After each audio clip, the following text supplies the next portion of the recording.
is Aisha, old and experienced, experienced in her profession. She has a friend, not just a friend, a lifelong companion. A friend indeed that fetches her the bread, a lifeless object that sustains the life of this old lady. A spinning wheel. Her sight has faded, not just because of her age, but because of the delicacy of the work she does. The product of her patience is Pashmiha, the famous fabric that sells at a sky-chasing price.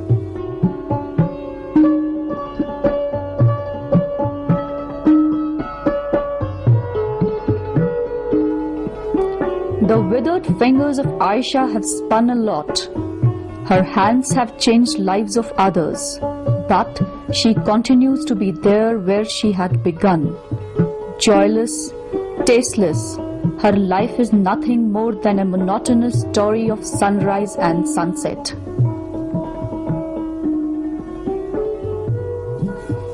Aisha is not the name of an individual, but she symbolizes the entire community of her fellow women carrying on the same profession. Such women uphold the centuries-old tradition of spinning and weaving. Let's turn the leaf and try to explore the history behind this profession.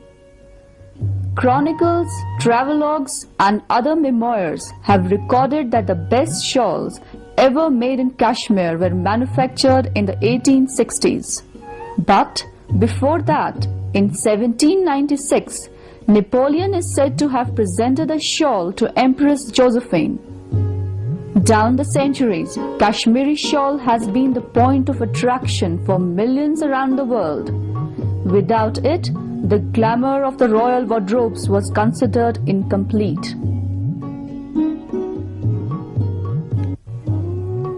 The story of Pashmina begins with a goat having both hard and soft hair on its body.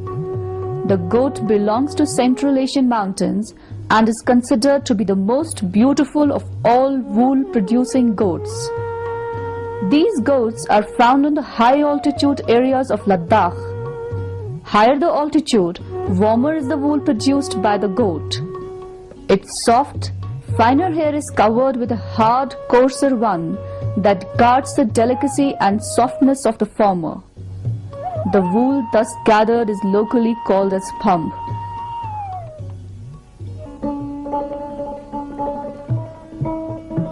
The process of turning pump into pashmina is long and laborious. It's the human hand that works all the way through. No intervention of machine at all.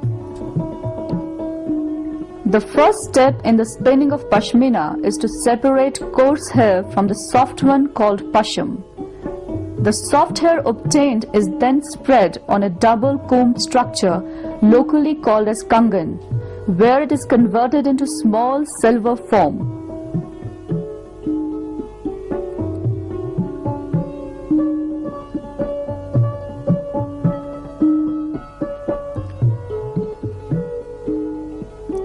Now starts the most cumbersome and patient process of spinning, which is predominantly carried out by the women folk of the valley.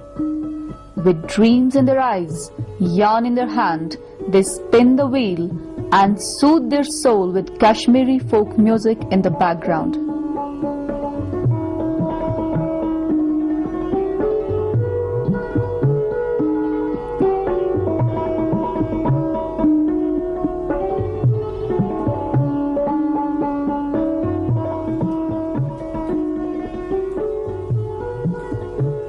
The spun yarn produced is thus doubled for working purpose.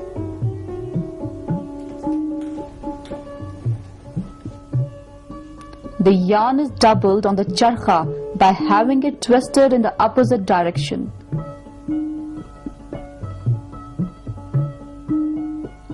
Then the twisted yarn is wound on packages and is ready to produce hanks. Here, the role of the weaving woman comes to an end.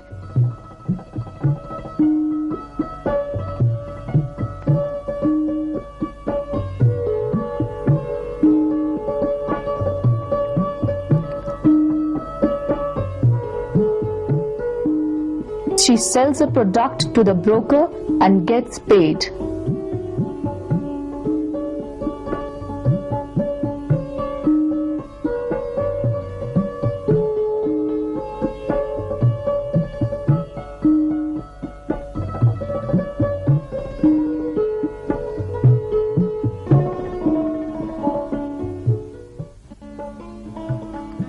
These hanks reach the manufacturer, who floor coats them for the purpose of making the thread strong and resistible.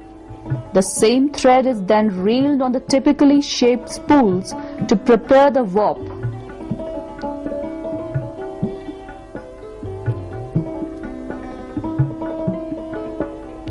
This is followed by another process of rounding of the warp carried out in the open.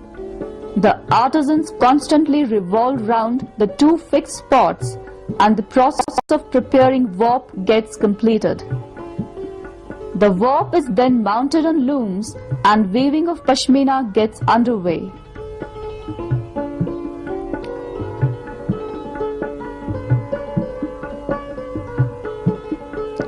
As the thread is delicate, naturally it's handled with care, caution and utmost delicacy. Handling it crudely means breaking the lace. The spun pashmina is then woven on looms to make pashmina cloth. Then the cloth is cut into the required length of the shawl and sent for embroidery. Two types of pashmina fabric are commonly known: white and non-white. White threads are preserved in their pure form and the product consequently is comparatively expensive than the non-white, which is subjected to dyeing process. Pashmina shawl is also known for its beautiful coloring.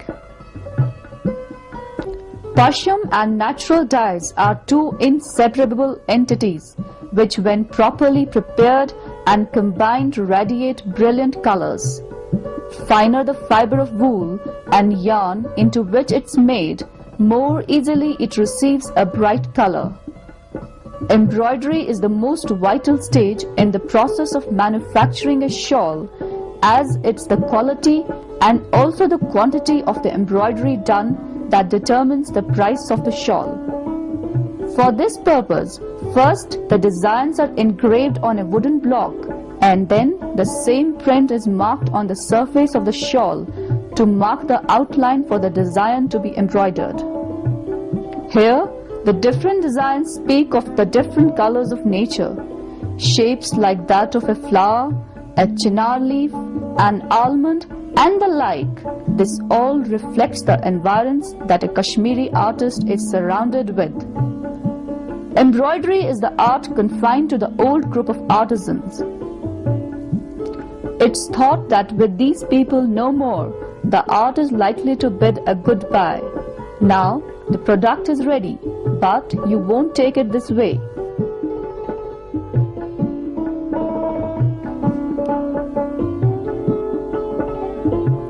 It needs washing and a strong press to remove the crumples from the surface. For the same thing, a steam press is used, and here you see the wrinkles fading off and the shawl presenting a smooth look. Nothing more to be done. Now shawls of different shades, designs and colors are ready for sale. One of the most important products of Pashmina is Kani shawl. The fundamental difference between a simple Pashmina shawl and Kani shawl is that of embroidery. Former is embroidered after being cut into shawl size, but the later is known for its self-woven designs. This shawl is woven with small sticks obtained from a special wood locally called as poshtul. The stick is named as Kani and thus the name Kani shawl. These sticks, measuring about 5 inches, are sharpened from both the sides so that the edges become as sharp as the tip of a nail. A desired design on Kani shawl is codified for the purpose of weaving. Signs and symbols are used for showing color, size and the like. This codified language is called talim. The weft yarn of multiple colors is wound on the kanis. The entire weaving is carried out by interlacing these sticks with the weft yarn through the warp systematically. The self-woven design is a treat to watch. You weave from above, your design is formed from the below.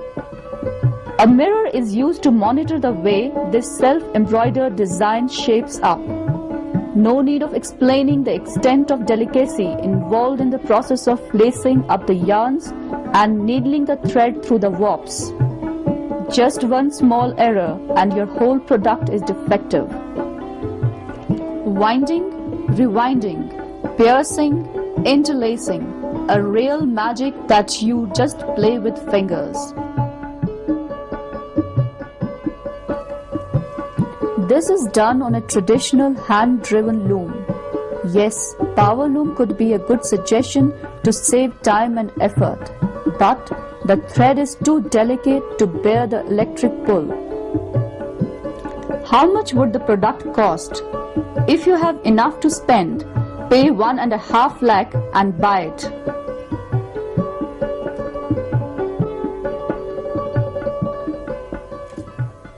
In the international market, the Pashmina shawls enjoy a substantial image. In softness, color, design and embroidery, these remain unparalleled the world over.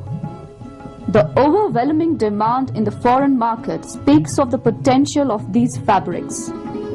Some innovative techniques are being carried out to meet the demands of the customers.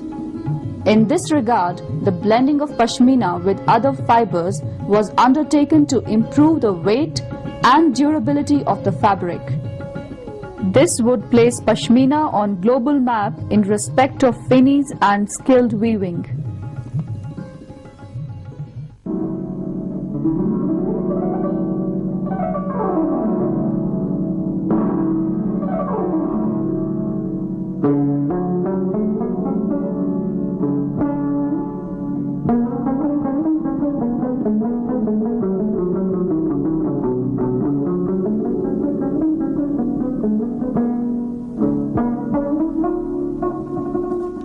The spinning of Pashmina is confined to the women folk of Kashmir.